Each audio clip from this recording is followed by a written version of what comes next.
नमस्कार, मैं अंजू। आज का हमारा टॉपिक है चित्त क्या होता है और चित्त की कितनी अवस्थाएं हैं। प्रकृति एवं पुरुष के संयुक्त रूप को चित्त कहते हैं। संयुक्त रूप को चित्त कैसे कहते हैं, उसके लिए हमें सबसे पहले यह देखना होगा कि प्रकृति क्या है और पुरुष क्या है। सत्य, रज, तम, इन तीनों गुणों की साम्य अवस्था प्रकृति कहलाती है। हमारे शरीर में के द्वारा इस जीवन में जो भी कार्य होते हैं वह इन तीनों गुणों पर आधारित है। यह पूरी सृष्टि इन तीनों गुणों पर आधारित है। इन तीनों गुणों के बिना इस सृष्टि की कल्पना भी नहीं की जा सकती। और पुरुष आत्मा को कहते हैं।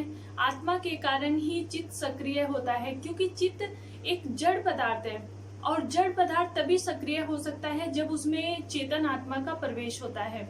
ठीक है। और चित्त अंतःकरण का एक भाग है।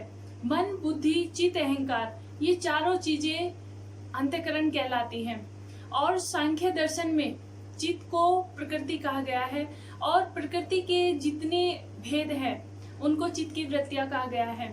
इन तीनों गुणों की सत, रज, तम, इन तीनों गुणों में जब भेद पाया जाता है यानी कि विभिन्नता पाई जाती है, इन तीनों गुणों में विभिन्नता के आधार पर ही इस चित्त की अवस्थाएं का निर्माण होता है। मान लीजिए जब ये कभी चित्त ये तीनों गुण हैं, इन तीनों गुणों में कभी कोई गुण घटता है, कभी कोई बढ़ता है। इस प्रकार इन तीनों गुणों में जब जब विभिन्नता देखी जाती है, इस विभिन्नता के आधार पर ही चित्त की अवस्थाएं का निर्माण होता है या चित्त की अवस्थाएं होती हैं। चित्त की 5 अवस्थाएं होती हैं। इन विभिन्नताओं के आधार पर ही चित्त की 5 अवस्थाएं होती हैं। कौन कौन सी है वो? एक है क्षिप्त अवस्था, मूढ़ अवस्था, विक्षिप्त अवस्था, एकाग्र अवस्था और निरुद्ध अवस्था। सबसे पहली होती है विक्षिप्त अवस्था, क्षिप्त अवस्था। क्षिप्त अवस्था में तमोगुण और सतोगुण दबे हुए होते हैं और रजोगुण प्रभावी होता है। रजोगुण के कारण हमारे शरीर में जितनी भी क्रियाएं होती हैं, हमारे शरीर के द्वारा जितनी भी क्रियाएं होती हैं वो सब रजोगुण के द्वारा ही होती हैं। रजोगुण के कारण हमारा मन चंचल होता है, इसीलिए हमारे मन में तरह तरह के विचार आते हैं। यदि मान लीजिए हम कहीं बैठे हैं तो हमारे मन में 10 तरह के विचार आएंगे और ये सब रजोगुण के कारण ही आते हैं।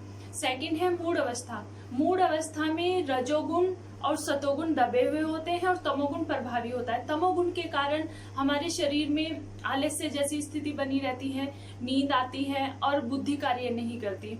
इसीलिए मूढ़ अवस्था में व्यक्ति आलस जैसा महसूस करता है और वह आलसी की तरह लेटा रहता है, उसकी बुद्धि भी कार्य नहीं करती।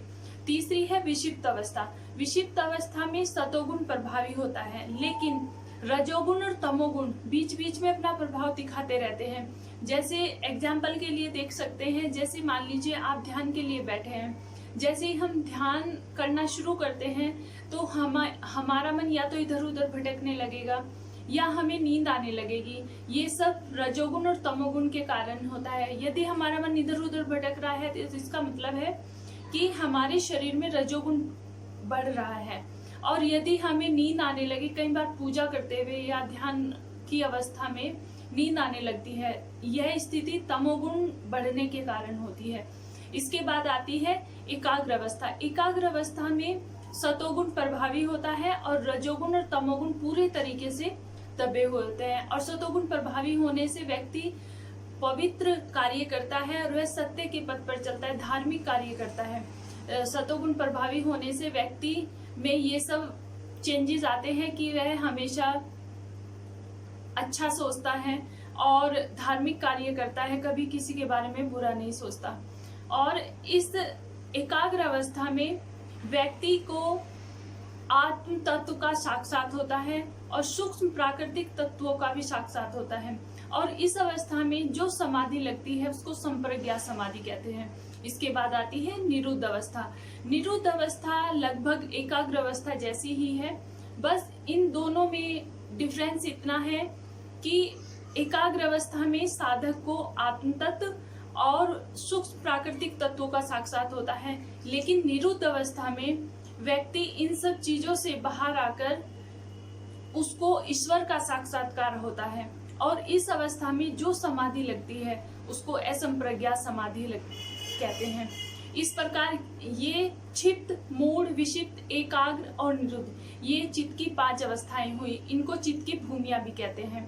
इस वीडियो में हमने देखा कि चित्त क्या होता है, चित्त की कितनी अवस्थाएं हैं। नेक्स्ट वीडियो में हम देखेंगे कि चित्त की वृत्तियों के कितने प्रकार हैं और उनके आगे और कितने भेद हैं। इसलिए आगे की वीडियो में हम चित्त की वृत्तियों के बारे में पढ़ेंगे। मुझे उम्मीद है आपको यह वीडियो पसंद आई होगी। हम इस चैनल पर योग से संबंधित सभी टॉपिक पढ़ेंगे जो आपको पीजी डिप्लोमा से लेकर, यदि आप योग में पीजी डिप्लोमा कर रहे हैं या बीए कर रहे हैं या एमए कर रहे हैं या यूजीसी नेट की तैयारी कर रहे हैं, तो ये सारे टॉपिक आपको हेल्प करेंगे। मेरी आपसे रिक्वेस्ट है, यदि आपने यह चैनल सब्सक्राइब नहीं किया है तो आप इसको सब्सक्राइब कर लीजिए, जिससे आपके आने वाली वीडियो का नोटिफिकेशन आपको समय समय पर मिलता रहे। आज के लिए इतना ही। धन्यवाद।